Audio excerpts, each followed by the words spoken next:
The Prophet ﷺ prophesied that you will make an alliance with Rome in Akhirul Zaman. But the Hadith also speaks about war with Rome,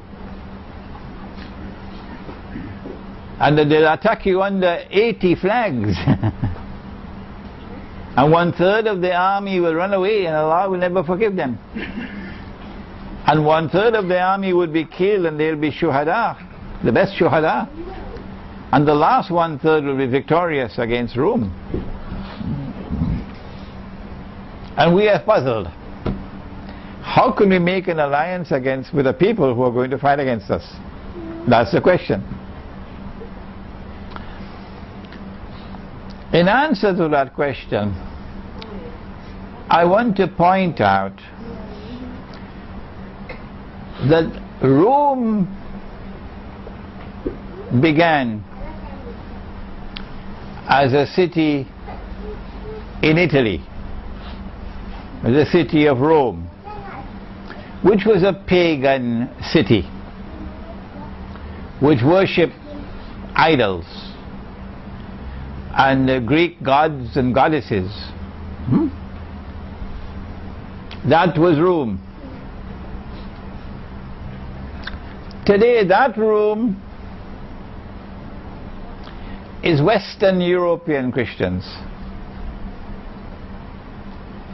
That Rome has the Roman Catholic Church and the Protestant Church. Today that Rome has a NATO alliance. Today that Rome is modern Western civilization from its pagan origins.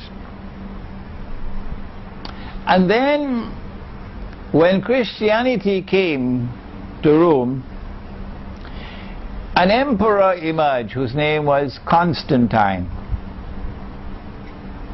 And he took Rome out of Rome and established the city that came to be known as Constantinople. And this became the second Rome. This second Rome was otherwise known as the Byzantine Empire. And it was in rivalry with the Persian Empire. And when the Qur'an declared Ghulibatir Rum, the Qur'an was referring to this second Rome, not the first, the second one, which had been defeated by Persia. But the tables will soon turn, says the Qur'an, in a few years, bid'a sinin. And the Byzantine Empire will defeat the Persians, and that's what happened. So when the Qur'an used the word Rome, it was referring to Rome number 2, or Byzantium.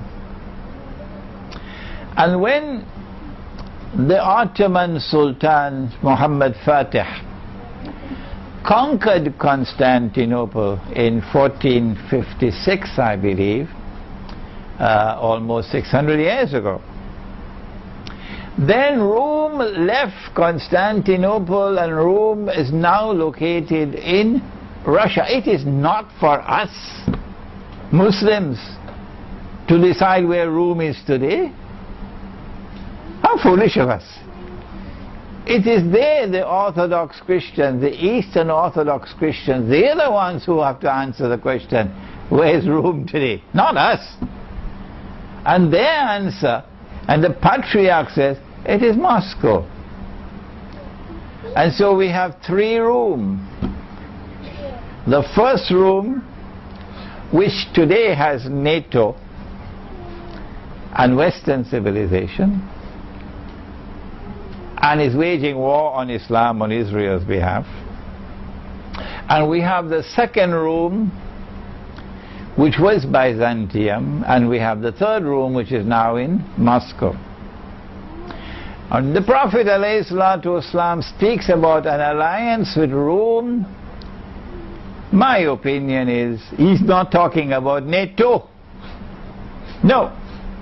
He cannot be talking about NATO and the West. and the United States and Britain and France and so on. What nonsense!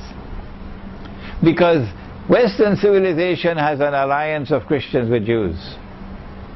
And in the Qur'an, in Surah Al-Ma'idah, Allah prohibits us from an alliance with such Christians and such Jews who are allies of each other.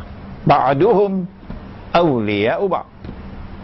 So the alliance with Rome could not be NATO or Rome number 1.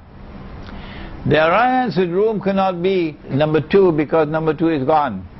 It's gone. Istanbul is now a Muslim city. The alliance with Rome, in my opinion, has to be number 3, Moscow and Eastern Europe. And I want to suggest to you that the attack from Rome is not from Russia. And that attack is coming, and it is from NATO. And they'll come with under 80 flags. It's the alliance with which they have attacked Afghanistan. And they're now preparing to attack Syria, and to attack Iran, and to attack Pakistan, and to attack Egypt. And Russia is not preparing to launch those wars. That malhama. It is NATO which is preparing to launch that malhama under 80 flags.